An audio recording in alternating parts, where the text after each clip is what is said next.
welcome to lesson number 2. I'm Sonseng Kim Youngjun, and today I'm going to be teaching you how to use 있다. So, give an overview of what this is. So, this is actually a verb in the Korean language which is used for two main purposes, which I will be explaining today. So, let's see the first meaning of this. So, the first meaning is to be somewhere. So you use it to explain your location to people. For example, the structure would be subject plus in or 는, and then you put your location 있다 to signal to someone that you are in a location. For example, I'll give you an example that 나는 학교에 있다, which means 나는, which is I am, 학교, which is at school. The A is the particle for after your location to explain where you're at. And then 있다 means to be there. So the translation, therefore, would be I am at school. As for the following words listed here. Now I'll be explaining the concept of an implied subject. In the Korean language, so there in many cases and in many times, the subject will actually not be mentioned. And when it is not mentioned, it is assumed that the subject is known by the audience.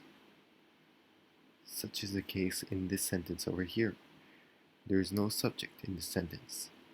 So there's only a location, 있다, which means that the audience needs to infer the subject from this sentence.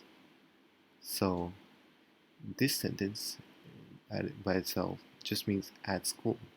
However, from the context of the place, you need to actually infer the subject, what is being actually said in this sentence. So if I were to be saying it to someone, or someone on the phone, then the implied subject would be that it is me who is actually at the school. So you're basically supposed to infer the subject from the sentence and the context surrounding the sentence being said. And that is the concept of implied subject. Now let's practice. So let's try this sentence here. So I am at the library. So how do we write this? So 나는, which is I am, and then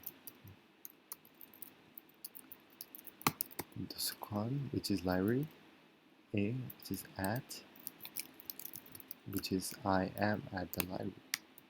And now I'll be doing the second one, which is I'm at home. So I am at home. So now we enter home, which is G, A, and then I'm at, which is 다. So these are the two sentences that are made here. First one is explaining I'm at the library. So 나는 도서관에 있다, which means I am at the library. The second one is I'm at home. 나는 집에 있다. I am at the house, where 집 is the house. So now I'll be explaining the second meaning of 있다. So the second meaning is that it means to have. On to the second meaning. So this meaning means to have. So 있다 can mean to have. So now I'll be explaining the structure of this 있다, meaning to have.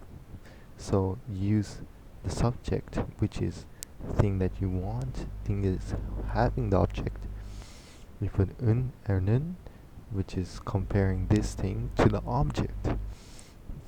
And then the object of the sentence is the thing that the subject actually has. So I'll be giving an example later to explain this. And use the subject marker, 이 or 가, after the object, and then you put an 있다.